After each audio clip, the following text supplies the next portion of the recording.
हे friends, तो आज की इस वीडियो में हम बात करेंगे शक्तिमान फिल्म या फिर कह लूँ जो कोई भी प्रोजेक्ट आ रहा है उस बारे में, जिससे रिलेटेड आपको तो ये बात पता ही होगी कि मुकेश खन्ना ने किस तरीके से खुद के कैरेक्टर के आइकॉनिक रिटर्न की कंफर्मेशन देने के बाद जो बेसुरा सा सॉन्ग रिलीज किया है उसके कमेंट सेक्शन पता नहीं क्यों खुल रहे हैं। लेकिन जब उनकी तरफ से छोटी सी अनाउंसमेंट डाली गई थी तभी ऐसा लग रहा था कि शायद किस तरीके की प्रिपरेशन वेब सीरीज या फिर टीवी सीरियल की जा रही है। लेकिन अभी 4 गाने और आएंगे, पता नहीं बेसुरे है या नहीं, वो भी बात बताई गई है। और ये भी कि वो इस आइकॉनिक से कैरेक्टर को जो कि सुपरमैन का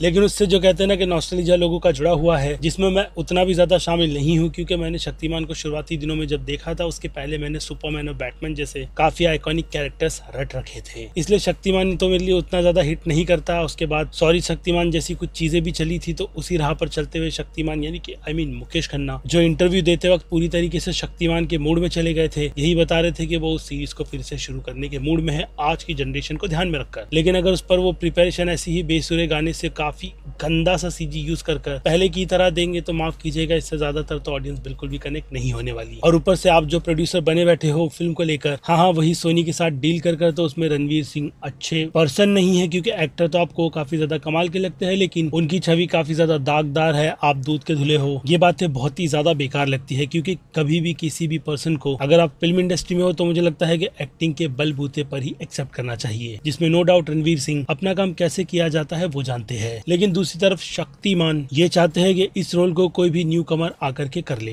यानी अच्छे खासे कास्टिंग डिपार्टमेंट वालों को हायर करने के बाद ही टैलेंट निकल कर आएगा। वरना शक्तिमान के नाम पे इन्हें जो लग रहा है कि ऑडियंस बस फिल्म थिएटर में देखने के लिए आ जाएगी, तो उसके लिए पहले अच्छी खासी रिसर्च भी चाहिए। क्योंकि जहां आप कल्कि के रिव्यू में जाकर के बोलते हो कि ये कैसे बना, वो कैसे बनाएंगे, ये तो पॉसिबल नहीं है, तो फिर ये चीज भी समझ आती है कि आप अपने प्रोजेक्ट को लेकर के किस लेवल की प्रिपरेशन करने के बाद अनाउंसमेंट कर चुके थे। लेकिन जब वक्त बदले, हालात बदले, तो उसमें मेहनत भी तो डेफिनेटली बढ़ेगी ही, जिसका फिलहाल तो बजट आप 200 करोड़ के आसपास का बता रहे हो। और इसी के साथ साथ ट्रिलॉजी भी बनेगी, लेकिन खैर उन सभी बातों को उठा करके कूड़ेदान में डालो। फिलहाल तो शक्तिमान कब बन रही है उसके जवाब की बात करूँ तो जल्द, कमिंग सून, ये बात फिलहाल तो ऑफिशियली शक्तिमान की तरफ से बोली गई है। यानी एक्टर से लेकर के जो डायरेक्टर वाली भी सिचुएशन थी वो बात पूरी तरीके से सच है, जिसमें अगर आप मेरा पर्सनल ओपिनियन पूछो तो मैं तो नहीं चाहता कि अब जाकर के शक्तिमान जैसी फिल्म बने। बाकी भले से ही कई लोग अब भी सांस में बैठे हैं कि उन्हें बचपन का हीरो लौटा दो, शक्तिमान दे दो, ये वो, तो उनके लिए कहूंगा कि अगले साल सुपरमैन जैसी फिल्म आ रही है वो देख लेना, वो ज्यादा हिट करेगी। लेकिन अभी के लिए तो शक्तिमान बिल्कुल भी नहीं, क्योंकि अब लिटरली ये पर्सन जहां पर भी जाकर के अपना मुंह खोल रहा है, आप उस वीडियो की कमेंट सेक्शन में जाकर के पढ़ना कि लोग इन्हें किस तरीके की नसीहत दे रहे हैं, जो कि मुझे लगता है कि सही भी है। क्योंकि कभी कभी किसी को इतना भी ज्यादा उस कैरेक्टर से ऑब्सेस नहीं हो जाना चाहिए कि आप कहीं पर भी घूमो तो उस कैरेक्टर का रोल करते हुए अंडरस्टैंड जैसी बातें बको, क्योंकि ऐसे में आप जोकर ही लगते हो। बस वो कहते हैं ना कि खुद के कैरेक्टर को सुप्रीम दिखाने के चक्कर में। क्योंकि अगर सीरियल शक्तिमान की बात करो तो बचपन की बात अलग थी, लेकिन बड़ेपन में आज अगर शक्तिमान के एपिसोड्स देखो तो भाई साहब हंसी आती है कि लोगों ने बचपन में किस तरीके का कंटेंट कंज्यूम किया है। इसलिए अगर फिल्म के तौर पर उसे जब कन्वर्ट किया जा रहा है तो ऐसे में रिसर्च और डेडिकेशन दिल लगा करके की जानी चाहिए, जिसमें अब इनकी इन्वॉल्वमेंट और फिल्म कैसे बनेगी कैसे नहीं, फिलहाल तो आप उसका वेट करो, मुझे उसकी जरूरत नहीं है। बाकी खैर अपडेट था और थोड़ी बहुत भड़ास भी जो मैंने इस वीडियो के माध्यम से निकाली है, वो भी बिना स्क्रिप्ट लिखे। बाकी अब आपकी राय यानी कि भड़ास आप भी कमेंट में निकालो और ये बताओ कि शक्तिमान फिल्म